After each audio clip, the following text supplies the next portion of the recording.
Hanggang sa abot ang one day, walang pasok nyo.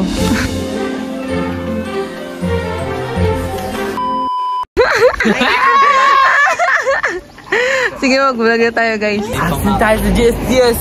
Di, wala. Wala bang pasok. May pang-vlog na naman si Joy. May pandadagdag na. Dapat ganito yung mga binablog ba, Joy? Kasi minsan... Okay guys, sa ngayon, wala kaming klase nung sa palo. Kasi nag-correction yung mga proof namin. Tapos minsan kasi ang aquatic. So, pera ng magnetic bone, pero mas gusto kasi ng meters. So, pag amin ng town, nung makakain, punta kami town. Nag-stop over muna kami sa McDo. Kasi gusto namin ng McDo for lunch. May tindahan naman doon. Pwede kang kumain sa asin. After McDo, punta namin asin. So, maaga kami pumunta doon kasi baka mahirapan kami sa pag-uwi at ng jeep. So, kumakain ko niya. So, ang nangyari. Paalam ka ba, Jeremy? Hindi. Araw, bakit araw? Ito yung mga gambalis ko, mga ano. Ay, hindi ka nagpapaalam, te. Wow, wow, wow. Oo. Wow.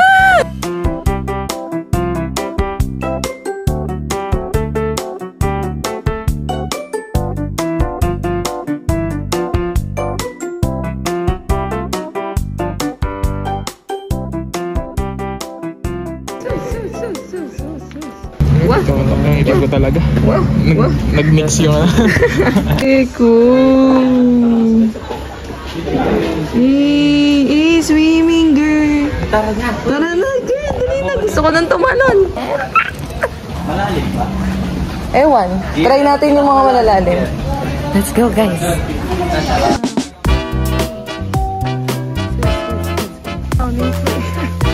Bagsak.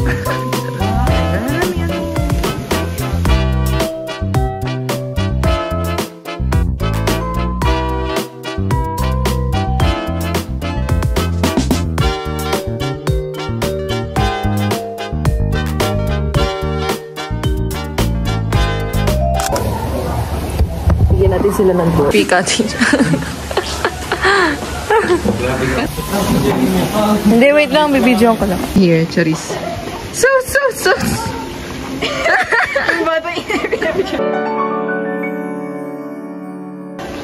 Okay. Wow! Daming slide. Hindi dito yung octopus. Baka yung pupuntahan nila.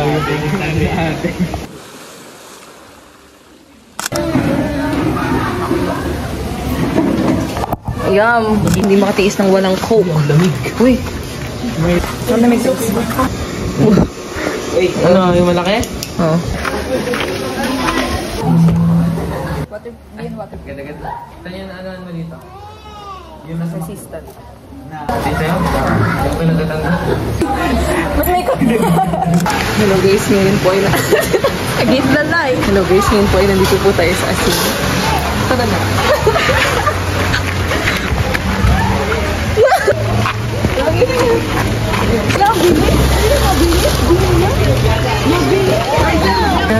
Guys, para siyang mabilis. Eh, dito ba? Oo. Ay, dito mabilis. Kuya, mabilis po? Hindi. Ako yun. Lamig! Ako, bagal lang.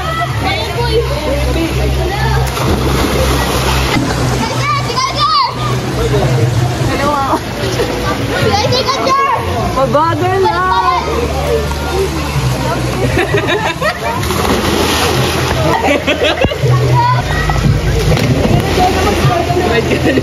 Uy, wala pa. Go, Diyos, ha? Upo ka na. Upo ka na. Kailangan mo naman ito yung push. Wag!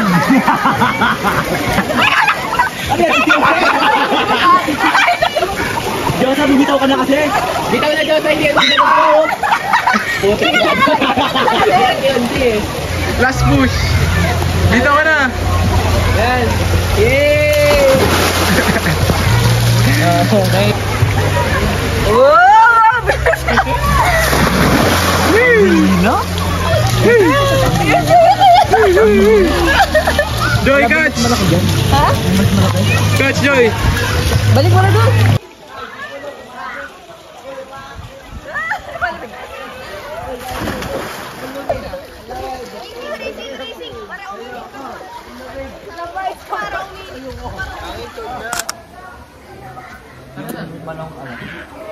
Pag diving ba, diretso scaling na? Alin?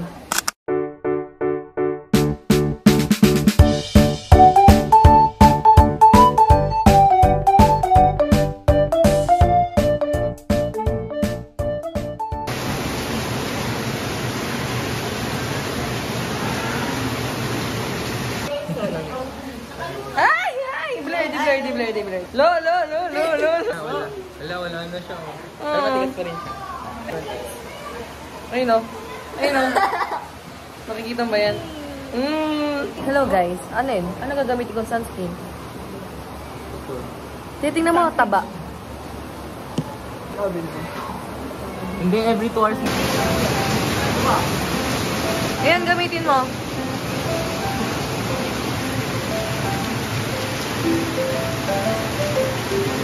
Sus!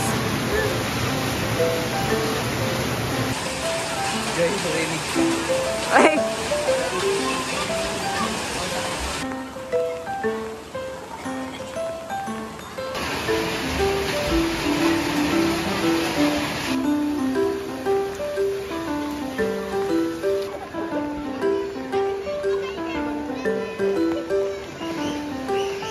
Disco.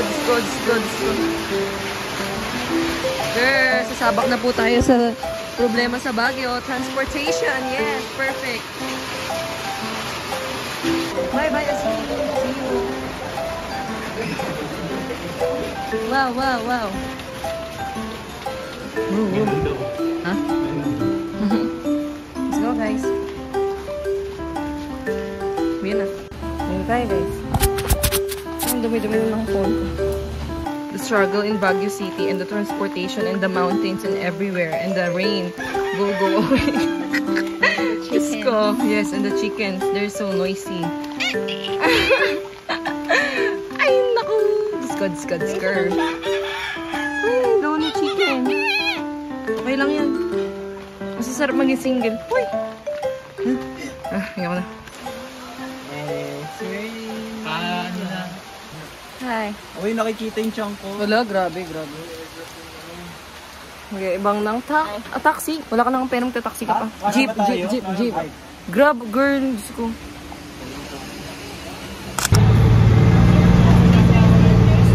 Ayong yun. Wait lang. Ang lamig. Teka, ang lamig. Guys, bakit ganito yung Baguio? Baguio is Baguio. Ang lamig. Teka. Bakit? Tama na picture ko. Nasa mukha yata yun. Ang lamig. Uy, magpayong ka. Teka. Hintay guys sa baka kayo kasi ang lamig-lamig. Ang lamig, girl. Bakit gano'n? Sige nga. Wala. Nagja-jog yung pansin siya, guys. Tumayad. Visit ka, hindi. Alam.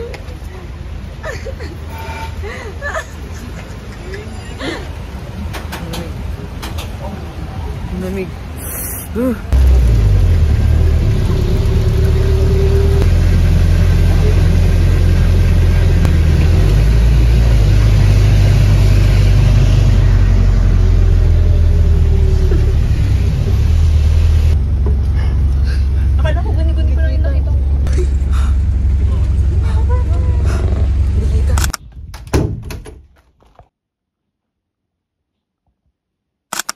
Guys, nagbabanda ako ng damit.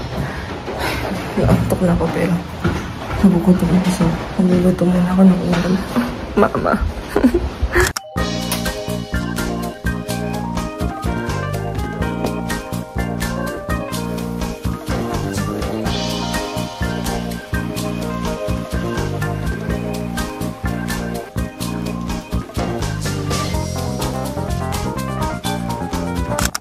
Hello guys, nag-bedrot lang ako for a couple of hours.